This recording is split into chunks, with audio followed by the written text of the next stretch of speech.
오늘 말씀 볼게요. 고린도전서 10장 31절에 33절. 자, 목소리 있습니다. 그러므로 여러분은 먹든지 마시든지 무슨 일을 하든지 모든 것을 하나님의 영광을 위하여 하십시오. 여러분은 유대 사람에게도 그리스 사람에게도 하나님의 교회에도 걸림돌이 되지 마십시오. 나도 모든 일을 모든 사람의 마음에 들게 하려고 애씁니다. 그것은 내가 내 이름을 구하지 않고 많은 사람의 이름을 구하여 그들이 구원받게 하려는 것입니다. 아멘. 자, 오늘 말씀의 제목은 누구를 위한 인생인가? 라는 제목을 함께 말씀 나눕니다. 내 삶이고 내 인생이고 또 내가 살아가는 것이기 때문에 인생은 내 것 같습니다. 그런데 사실은 우리가 살다 보면 꼭 그렇지만도 않다라는 것을 우리가 알게 되어집니다. 우리 중에 어느 누구도 내가 이 땅에 태어날 것을 계획하거나 이 시대에 내가 올 것을 아무도 예상하거나 계획한 사람은 아무도 없습니다. 나는 내가 알지 못하는 상황 가운데 내가 이 땅에 오게 되어졌습니다. 또 뿐만 아니라 가는 것도 마찬가지겠죠. 이 세상을 마치는 그러한 시간도 내가 원하지 않는 그러한 시간에, 내가 알지 못하는 그 시간에 내가 또한 가게 될 겁니다. 내가 살고 싶어서 사람으로 태어나고 삶을 살고 싶어서 이러한 인생과 삶이 주어진 게 아니라는 겁니다. 내가 원하는 바대로 또 살고 싶지만 또 사라지지 않는 것 또한 우리 인생임을 보게 되어집니다. 살아가면 살아갈수록 내 마음대로 되는 것이 아니라 나를 계획하고 뜻하신 분의 그러한 손길에 의해서 내가 살아가고 있다라는 것을 더욱더 깨닫게 되어집니다. 자, 그렇게 될 때에 우리는 좀 더 나은 인생과 그러한 가치들을 발견하게 되어지게 되고 더 영광에서 영광으로 나아가는 것을 보게 됩니다. 예수님의 삶, 예수님의 인생은 예수님의 것이 아니었습니다. 하나님과 하나님의 택한 모든 사람의 소유물로 예수님을 주신 바 된 것이라고 성경은 말합니다. 예수님의 모든 삶에서 하나님의 뜻을 이루고 하나님의 계획들을 성취하는 것을 자신의 삶의 목적으로 삼았고 하나님의 뜻이 많은 사람들의 대속물로 예수님을 주고자 하는 그러한 계획들을 하셨기 때문에 그 일을 위해서 자기의 생명까지 드리는 그러한 일들을 하신 것을 보게 되어집니다. 예수님이 하나님의 아들이셨듯이 내가 하나님의 자녀이고 또한 하나님의 뜻과 계획에 의해서 살아가야 되는 그런 목적을 가지고 있기 때문에 나도 역시 마찬가지다라는 것을 우리는 깨달아야지만 되어집니다. 내 인생은 내 것 같지만 내 것이 아니다. 그래서 내 것이 아닌 것을 알면 나를 위해서 사는 삶을 더 이상 살지 않게 되어지게 됩니다. 하나님을 위해서 살게 되어지게 되고 또 하나님의 이제 뜻과 계획에 의해서 다른 사람들을 사랑하고 섬기는 그런 삶을 살게 되어지는 것이죠. 그럴 때 우리의 인생은 더 아름답고 가치 있게 되어지게 됩니다. 그래서 예수님은 왕으로 이 땅 가운데 오셨지만 통치하러 오신 것이 아니라 모든 백성들을 섬기기 위해서 종으로서 자신을 드리기 위해서 오셨다라고 말씀합니다. 그리고 제사장으로 오셨지만 제사장의 위치에서 백성들을 다스리는 것이 아니라 자기 자신을 드림으로 말미암아서 하나님께 영광을 드리는 그러한 일들을 하셨고 선지자이셨지만 하나님의 뜻을 전하는 데 있어서 사랑으로 나타나시고 그들을 살리는 생명을 주는 그러한 것들을 실천해 보이신 것을 보게 됩니다. 이처럼 예수님의 그러한 삶을 들여다보고 또 정말 하나님께 붙들린 삶, 또 하나님이 기뻐하시는 삶은 무엇인지 우리가 예수님을 통해서 잘 알게 되어지게 됩니다. 특별히 우리가 내 인생을 바라볼 때에 가치 있고 영광스러운 그러한 우리의 모습들은 하나님이 이미 여러분들을 계획하시고 뜻하셨다라는 것을 믿으면 좋을 것 같습니다. 여러분들의 이 땅 가운데 있는 그 자체가 그 목적 자체가 하나님의 놀라운 뜻과 계획이 있다는 그러한 증거들입니다. 그래서 내가 막 애쓰고 노력하고 내가 성공하고 영광스러워지려고 노력해서 되는 문제가 아니라 이미 그것들을 계획하신 분의 계획을 인정하고 믿고 따름을 통해서 그것이 성취되어진다라는 것을 여러분들이 기억하면 더 좋을 것 같습니다. 이것이 지혜로운 사람의 그러한 선택이고 그러한 삶의 자세임을 볼 수가 있습니다. 여러분의 뜻과 계획에 의해서 온 게 아니잖아요, 이 땅에. 우리가 뭔가 계획했다면 좀 더 나은 시기와 때에 좋은 환경에 더욱더 성공스러운 방향으로 나아가기 위한 최적의 조건들에 맞춰서 내 자신을 거기에 두었을 것입니다. 그런데 아무도 그런 사람이 없어요. 자기가 의지적으로 그것을 계획해서 그러한 환경 가운데 자기 자신을 놓은 사람이 아무도 없다. 하나님의 놀라운 뜻과 계획에 의해서 주어진 인생이다라는 것입니다. 우리가 성경을 보게 되어지면 하나님이 사용하시는 인물들, 왜 그 시대에 그런 환경에 그 사람들 속에서 그 사람은 태어날 수밖에 없고 성장할 수밖에 없고 또 그렇게 살아갈 수밖에 없는가? 그건 분명히 하나님의 뜻과 계획이 있기 때문에 그렇습니다. 그게 이스라엘 백성들을 보게 되어지게 되면 이스라엘 백성을 번성하기 위한 과정들로 하나님께서 쓰시기 위해서 그 시대에 그 사람들을 보내셨고 사용하시는 모습들을 보게 되어지게 되고 또 번성의 시기 가운데서 사람들이 또 하나님께서 놀랍게 사용하시고 어떤 압제와 억압의 그러한 시기 가운데서 하나님이 사용하시는 사람들이 있었고 마침내 하나님의 때가 되었을 때 그들을 구원하고 구출하고 인도하는 그러한 역할로서 하나님께서 준비하시고 택한 그러한 사람들이 있다라는 것들을 보게 되어집니다. 어떤 인생이든 하나님의 뜻과 계획 안에서 내 자신을 바라봐야지만이 비로소 가치를 느끼게 되어집니다. 비로소 내 이러한 인생도 정말 가치 있구나. 이러한 인생도 이런 영광이 있고 이러한 축복이 있구나라는 것을 발견하게 되어지는 겁니다.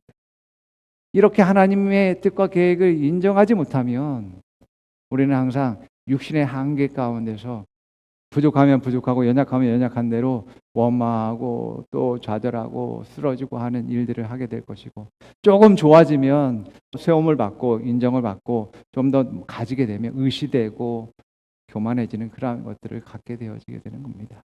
그게 내 인생의 전부가 아니다라는 것을 우리는 깨달아야지만 됩니다. 인생의 최고는 하나님의 뜻과 계획에 달려 있을 때에 비로소 참된 가치와 영광을 발견해낸 것을 여러분들 기억하기 바랍니다. 참된 지혜로움을 가지고 있는 사람은 하나님께 자기 자신을 드리는 사람입니다. 내가 이 땅에 나기도 전부터 계획하시고 뜻하셨어요. 하나님의 그 뜻과 계획은 우리가 성경에 보듯이 놀라운 뜻과 계획들입니다. 하나님의 나라를 이루고 또 하나님의 영광을 위해서 세움을 받고 또 사용하는 그러한 놀라운 일들이 일어나게 되잖아요. 내가 알지도 못하는 그러한 놀라운 그러한 게 내 능력과 실력과 지혜로서 할 수 없는 것들을 하나님은 그것을 이루시는 그러한 일들을 하시잖아요. 요셉을 볼 때마다 그의 삶은 정말 놀라움의 연속이에요. 어린 나이에 노예의 삶에서 감옥을 거쳐서 총리까지 될 수 있는가? 그것은 순전히 하나님이 계획하시고 뜻하시고 인도하셨기 때문에 이루어진 일들이다라는 것을 우리는 알 수 있습니다. 그래서 하나님께 드린 인생은 하나님의 뜻과 계획에 의해서 이렇게 성장할 수밖에 없고 발전하게 되고 영광에서 영광으로 나아가게 되는 것입니다. 하나님이야말로 나를 가장 잘 아시는 분이십니다. 그래서 하나님이 뭔가 나를 위한 뜻과 계획들을 가지고 계셨다면 나야말로 그 일에 최적의 사람이다라는 것을 깨달아야지만 됩니다.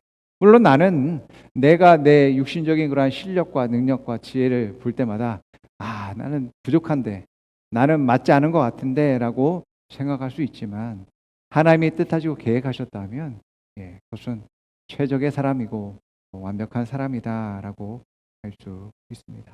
하나님은 내가 누구이고 또 무엇을 가졌고 또 무엇을 잘 할 수 있는지 잘 아시는 분이십니다.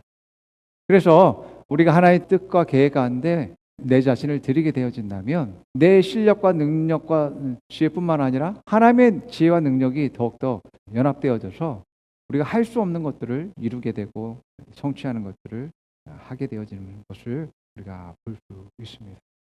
우리 육신의 부모님도 이러한 영적인 지혜가 없다면 육신적인 그러한 안목의 한계를 가지고 있을 수밖에 없습니다. 하나님은 그 육신의 한계를 뛰어넘는 더 크고 놀라운 것들을 이룰 수 있도록 하나님께서 인도하시고 또 이제 기름 부으시고 능력 주셔서 그 일들을 감당하게 하시는 것이죠. 아무리 내 몸으로 낳은 아이라 할지라도 하나님 손에 붙들리는 순간 인간의 능력의 한계를 뛰어넘는 놀라운 일들을 행할 수 있는 그러한 사람들이 되어집니다. 에레미야 1장 4절에서 5절, 또 갈라디아서 1장 15절에서 16절 한번 읽어봅니다. 여호와의 말씀이 내게 임하여 말씀하셨다. 내가 너를 모태에서 생기게 하기 전에 너를 알았고 내가 태어나기 전에 너를 거룩하게 구별했으며 너를 여러 민족을 위한 예언자로 정했다. 그러나 어머니의 태에서부터 나를 따로 세우시고 은혜로 나를 부르신 하나님께서 하나님의 아들을 이방 사람들에게 전하게 하시려고 하나님의 아들을 내 안에 나타내 보이셨습니다. 아멘. 우리는 고백합니다. 나는 영이고 손을 가지고 있으며 육신 안에 사는 존재다라고 이야기합니다. 내가 영적인 존재이기 때문에 내가 육신으로 이 땅 가운데 오기 전부터 나는 이미 존재했었던 그러한 사람이었다라는 것이죠. 하나님은 그러한 나를 아시고 그 시기와 때와 또 하나님의 계획에 의해서 이 땅에 보내졌음을 보게 되어집니다. 여러분들은 여러분 자신에 대해서 잘 모릅니다. 여러분 한 사람 한 사람은 하나님 말씀하신 그 사람이 바로 나입니다. 아멘. 그것을 인정하시고 믿으셔야지만 되어집니다. 나는 그런 사람. 하나님 말씀하신 사람이 바로 나야 라는 그러한 인식을 가지고 있어야지만 됩니다. 지금 그렇게 하지 못하고 있다 할지라도 그러한 사람이라고 여러분들은 인정하셔야지만 돼요. 믿어야지만 되어집니다. 그럴 때에 진짜 그런 사람으로 변모되어 주는 것뿐만 아니라 하나님의 그러한 뜻을 이루는 그러한 사람으로 이제 성장하고 발전하게 되어지는 것이죠. 내 삶에서 내가 태어나기부터 나를 잘 알 뿐만 아니라 또 내가 무엇을 잘할지와 또 무엇을 이루고 또 영광스럽게 될지에 대한 모든 것들을 계획하신 분이 하나님이시다라는 것을 우리 기억해야지만 됩니다. 하나님과 함께 가는 삶이야말로 내가 가장 성공할 수 있는 지름길이다라는 것을 그것을 인정하고 하나님께 드릴 수 있어야지만 되어집니다. 그래서 예수님이 요한복음 14장 6절에서 내가 곧 길이요 진리요 생명이니 나로 말미암지 않고는 아버지께 올 자가 없느니라라고 말씀하셨습니다. 하나님의 뜻과 계획에 내 자신을 드릴 때 정말 아버지께 가는 길뿐만 아니라 더 영광의 길로 갈 수 있게 되어지게 됩니다. 그래서 그러한 하나님께 드리는 삶이 최상의 그러한 선택이고 가장 가치 있는 선택이고 영광스러운 결단이라고 할 수 있는 것입니다. 그렇지 않았다면 예수님조차도 예수님의 영광을 버리지 않았을 것이고 아버지 뜻대로 하지 않았을 것이고 또 많은 사람에 위해서 자기 생명까지 드리는 일들 하지 않았을 것입니다. 예수님이 그렇게 하신 것은 그 일이 가장 최고의 가치와 영광이기 때문에 하신 것임을 보게 됩니다. 그래서 성경에서 말하듯이 만왕의 왕 만주의 주가 되셨다라고 말씀합니다. 요한복음 8장 54절과 12장 28절 우리 함께 읽어볼게요. 예수께서 대답하시되 내가 내 영광을 돌리면 내 영광이 아무것도 아니거니와 내게 영광을 돌리시는 이는 내 아버지시니 곧 너희가 너희 하나님이라 칭하시는 그이시라. 아버지여 아버지의 이름을 영광스럽게 하옵소서 하시니 이에 하늘에서 소리가 나서 이르되 내가 이미 영광스럽게 하였고 또 다시 영광스럽게 하리라 하시니 아멘. 우리가 하나님께 드리는 삶이야말로 영광받고 또 영광에서 영광으로 나아가는 가장 중요한 것이다라고 말씀하고 있습니다. 그래서 내가 생각하기에 이 땅에서 가장 좋은 것을 갖는 것과 또 좋은 위치에 가는 것 영광이라고 생각할지 모르겠지만 그러나 하나님의 뜻과 계획 안에 있는 그러한 것보다도 영광스럽지 못하다. 가장 작은 것이다 라고 할 수 있는 것입니다. 그랬다라고 하면 예수님이 사단에게 이 세상에 가장 크고 좋은 영광들을 예수님께 보여주고서 내게 절하면 그걸 줄게 라고 사단이 예수님이 시험하셨는데 예수님은 그 이야기를 듣고서 곱방귀도 뀌지 않죠. 하나님의 영광과 그것은 세상의 영광은 비교할 수조차 없다라고 주님은 이제 말씀하신 것이죠. 여러분들의 그러한 인생과 삶을 하나님께 드리는 것은 가장 가치 있고 영광스럽게 내 자신을 사용하는 중요한 그런 선택과 결단이다라는 것을 깨닫기를 바랍니다. 그래서 하나님이 어떻게 나를 사용하시는지, 어떻게 나를 가치 있게 만들고 영광스럽게 하시는지 그것들을 깨달으면 좋을 것 같습니다. 여러분들이 왜 이 섬기는 것과 봉사와 헌신들을 왜 합니까? 하나님께서 여러분들을 더 가치 있고 영광스럽게 만들기 위해서 하시는 일들이고 우리는 그것들을 바라볼 수 있어야지만이 되는 것이죠. 그래서 우리가 하나님 안에서 내 자신을 발견하게 되어지게 되면 우리가 관계를 맺고 있는 많은 사람들의 관계가 달라지게 되어지게 됩니다. 나와 친밀한 관계를 맺는 가족의 관계, 배우자와의 관계, 자녀들과의 관계, 친구와의 관계, 이런 관계들이 새롭게 정의되는 것들을 보게 됩니다. 어릴 때에는 사랑을 잘 못하죠. 오직 자기를 사랑하는 것만을 바라고 기뻐하고 좋아하는 그러한 일들을 하게 됩니다. 그런데 성장하고 성숙하면 성장할수록 사랑하는 것을 선택하게 되고 그것을 가치 있게 여기는 것을 보게 되어집니다. 그래서 받는 것도 좋지만 사랑하는 것을 통해서 기쁨을 느끼고 보람을 느끼는 일들을 하게 되는 것을 보게 됩니다. 남자와 여자가 연애할 때도 마찬가지로 인간적이고 육신적인 그러한 사랑할 때와 하나님 안에서 내 자신을 발견하고 하나님이 맺어주신 그러한 관계들을 생각하게 되어지면 우리의 가정을 이룬 것과 부부가 된 것들 놀랍게 하나님이 역사하시고 또 일하시는 것이었다라는 것을 우리가 알게 되어지게 됐죠. 자, 고린도전서 7장 3절에서 4절 말씀 읽어볼게요. 남편은 아내에게 남편으로서의 의무를 다하고 아내도 남편에게 그렇게 하십시오. 아내는 자기 몸을 자기 마음대로 하지 못하고 오직 남편에게 맡겨야 합니다. 이와 같이 남편도 자기 몸을 자기 마음대로 하지 못하고 오직 아내에게 맡겨야 합니다. 우리가 사랑한다라는 것은 자기 자신을 잃어버리게 되어지게 됩니다. 그래서 나의 유익과 좋아하는 그러한 것보다도 상대방을 향한 유익과 성장과 발전을 위해서 그 내 자신을 내려놓는 그러한 일들을 선택하게 되는 것을 보게 되어집니다. 그게 진정한 그러한 사랑들이 하나님을 사랑하게 되어지면 이것이 사명과 소명으로 또 바뀌게 되어지게 되어집니다.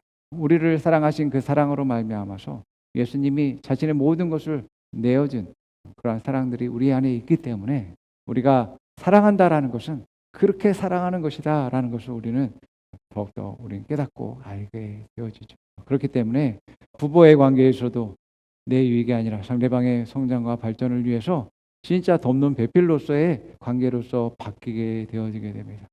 하나님 우리를 섬기는 자리에 또 봉사의 자리에 헌신하는 자리 가운데 있게 될 때 하나님의 놀라운 그런 축복과 은혜와 영광을 우리에게 부어주심으로 말미암아서 더욱더 부요함을 누리고 또 하나님의 영광을 보게 되리라고 말씀하고 있어요.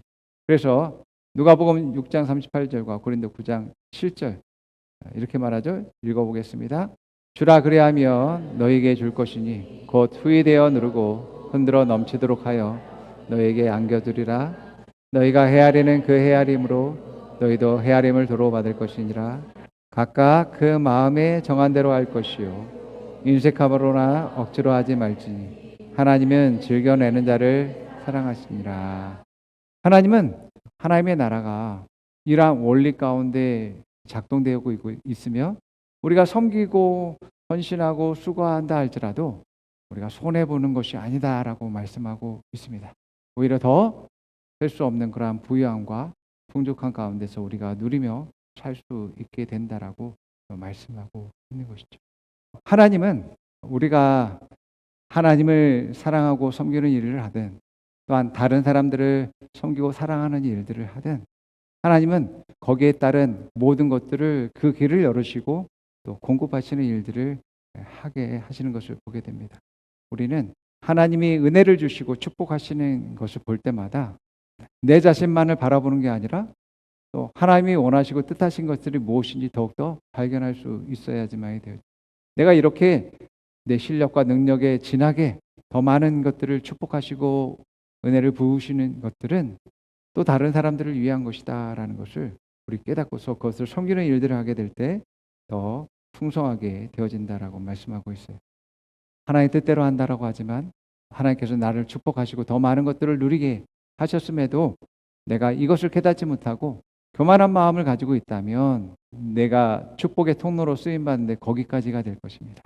그러나 여러분들이 계속해서 하나님이 주신 것을 가지고서 나누고 섬기고 봉사하고 헌신하는 일들을 하게 될 때 더 풍성한 은혜를 누리게 되어지게 됩니다. 하나님의 축복과 은혜는 제한이 없습니다. 하나님은 부족함이 없는 분입니다. 모든 것을 우리에게 주실 수 있고 하실 수 있고 풍족하신 분이시기 때문에 우리가 나누면 나눌수록 주면 줄수록 우리가 더욱더 부유함을 누리게 되어지는 것입니다. 그래서 사도행전 2장 44절에 47절 우리 한번 읽어볼게요. 믿는 사람이 모두 함께 모여 모든 물건을 함께 쓰며 재산과 소유물을 팔아 각 사람에게 필요한 대로 나눠줬습니다. 그리고 날마다 성전에서 한 마음으로 모이기를 힘쓰고 집집마다 빵을 떼면서 기쁨과 순전한 마음으로 음식을 나눠 먹었습니다. 그리고 하나님을 찬양하고 사람들로부터 칭찬을 받아 주님께서 날마다 구원받는 사람을 더하게 하셨습니다. 아멘. 이것이 신약교회 성령님이 각 사람들에게 임재하시고 충만케 한 그런 결과입니다.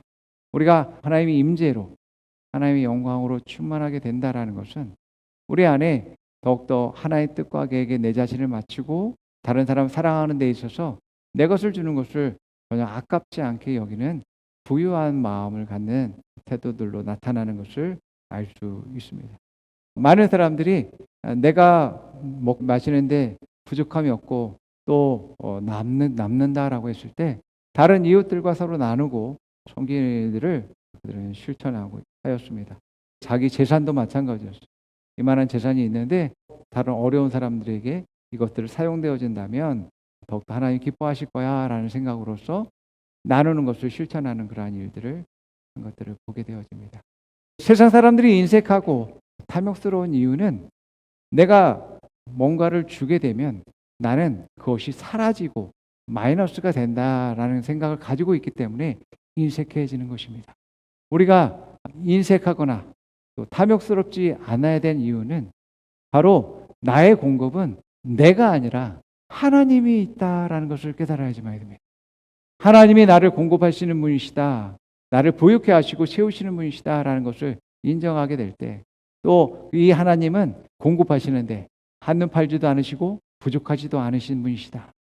나를 채우시고 공급하시는데 전혀 문제가 없으시다라고 라는 것을 믿게 될 때 우리는 흘려보내는 것, 나누고 섬기는 것을 아깝게 생각하지 않게 되어지는 것입니다. 이것이 바로 세상 사람들과 다른 그런 믿음이고 축복의 개념인 것입니다. 우리는 섬기는 일들을 하고 봉사하는 일들을 하고 다른 사람께 내어주는 일들을 한다 할지라도 우리는 절대 손해보는 사람이 아니다라는 것을 기억할 필요가 있습니다. 내 인생은 내 것이 아닙니다.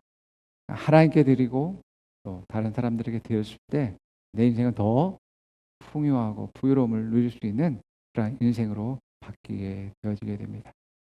예수님이 이런 말씀하셨어요. 마태복음 20장 28절에 한번 읽어볼게요. 인자가 온 것은 섬김을 받으려 함이 아니라 도리어 섬기려 하고 자기 목숨을 많은 사람의 대속물로 주려 함이니라. 아멘.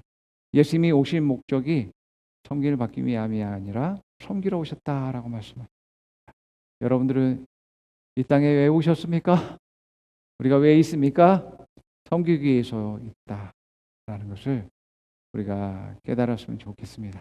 이러한 자세를 갖게 될 때 여러분들에게는 계속 하나님의 역사와 일하시는 것들을 보게 될 것이고 하나님의 뜻과 계획 안에서 여러분들이 계속 성장하고 발전할 뿐만 아니라 결국에 하나님의 놀라운 상급과 축복을 받는 그러한 일들이 일어날 것을 믿습니다. 우리 인생은 하나밖에 없죠. 두 번 인생 살지 않습니다. 그러나 우리가 하나님의 그러한 뜻과 계획 안에 내 삶을 드리게 될 때 우리는 놀라운 그러한 일들을 보게 될 것이고 또 그것들을 누리게 될 것입니다. 그래서 정말 기회의 사람은 하나님께 자기 자신을 드림으로 말미암아 가장 가치 있는 보화로, 보석으로 바꾸는 일들을 하는 사람임을 보게 되어지게 됩니다. 내가 하나님 안에서 내가 누구인지를 아는 것뿐만 아니라 내가 하나님 안에서 더 가치 있고 영광스럽게 바뀌는 방법이 무엇인지 더욱더 여러분들이 깨닫는다면, 그런 영적인 눈을 열고서 알게 된다면 여러분들은 허무하게 인생을 살다가 삶을 마감하는 그러한 사람이 아니라 이 땅에서 정말 하나님이 원하시고 기뻐하시는 일들을 잘 감당하며 하나님께 칭찬받고 또 놀라운 상급과 멸관을 받는 그러한 삶이 될 것을 여러분들 믿으시기 바랍니다. 그렇기 때문에 하나님께 여러분의 인생을 맡겨드리고 또 하나님의 뜻과 계획 안에서 여러분들이 살아가게 된다면 모든 것들이 공급되어지는 것뿐만 아니라 또 하나님이 역사하시고 일하시는 것들을 경험하면서 또 여러분들은 보람과 또 기쁨들을 얻으면서 하나님께 영광 드리는 귀한 삶을 살게 될 줄 믿습니다. 그래서 여러분들은 많은 사람들이 기대하고 소망했었던 그러한 사람들이고, 어떤 사람들은 그것을 구하고 기도하고 갈망했었던 그러한 존재가 되어지게 되는 것입니다. 모세의 인생은 버려진 인생이었습니다. 그 모세가 태어난 시기에는 히브리 남자아이는 죽을 수밖에 없었습니다. 모세가 살아남을 수 있었던 이유는 부모님이 이 아이가 너무 잘생겨가지고 생겼다고 얘기합니다. 그러나 그 마음 가운데 하나님이 담대함을 주시고 또 용기를 줘서 그 아이를 돌볼 수 있도록 했고, 또 그 아이를 가물 위에 떠내서 보낼 수밖에 없는 그런 상황 가운데 있었지만 하나님의 손에 붙들린 그런 모세가 이스라엘 백성들이 400년간 기도했었고 구한 그러한 인물이었다라는 것을 볼 수 있잖아요. 비록 그 자신은 자기 자신도 인정하지 않았어요. 나 같은 사람이 무슨 바로 앞에 갈 수 있겠어요? 나 같은 사람이 무슨 이스라엘 백성의 대표자가 되고 지도자가 될 수 있겠습니까? 라고 자기 자신도 인정하지 않았던 사람이었습니다. 그러나 하나님 손에 맡겨드리고 믿고 따르게 되어졌을 때 하나님은 그 모든 일들을 통해서 모세를 통해서 사람들을 구원하시고 또 하나님의 나라를 이루고 세우시는 일들을 하시는 것들을 우리가 보게 되어지게 됩니다. 이처럼 내 자신도 신뢰할 수도 없고 또 내가 낳은 자녀들도 마찬가지로 이제 믿지 못한다 할지라도 여러분 하나님께 맡겨드린 그러한 삶은 우리의 실력과 능력으로 되는 게 아니라 하나님의 뜻과 계획과 놀라우신 그러한 능력으로 되는 일들이기 때문에 얼마든지 가능하다는 것을 믿으시기 바랍니다. 어떤 상황에서든 하나님 바라보고 하나님께 드리는, 맡기는 그러한 삶을 사는 것이야말로 가장 영광스러워지는 일들이다라는 것을 보게 되어집니다. 그래서 그 안에서 내가 발견되어지게 되고 또 주님을 기대하고 소망하게 될 때 정말 여러분의 인생은 하나님 나라에서 영광스러워지는 것뿐만 아니라 많은 사람들에게도 소망과 기쁨을 줄 수 있는 그런 여러분들이 되어진다라는 것을 믿으시면 좋을 것 같습니다. 여러분들을 축복합니다. 자, 우리 함께 고백해 봅니다. 나는 내 것이 아닙니다. 나는 하나님의 것입니다. 나는 다른 사람들의 것입니다. 나는 자녀들의 것입니다. 나는 교회 공동체 형제 자매의 것입니다. 나는 나를 필요로 하는 모든 사람의 것입니다. 나는 하나님 나라의 원리로 살아갑니다. 내가 줄 때 나는 더 부유해집니다. 내가 섬길 때 더 높아집니다. 내가 나눌 때 더 공급됩니다. 내 삶은 더 풍성해집니다. 자, 옆 사람에게 말해봅니다. 하나님에게 당신은 너무나 소중합니다. 사람들에게도 당신은 너무나 소중합니다. 당신의 헌신으로 세상은 빛을 보게 됩니다. 당신의 헌신으로 하나님의 사랑이 나타납니다. 하나님 당신을 존귀하게 여기십니다. 하나님 당신을 특별하게 여기십니다. 당신은 특별합니다.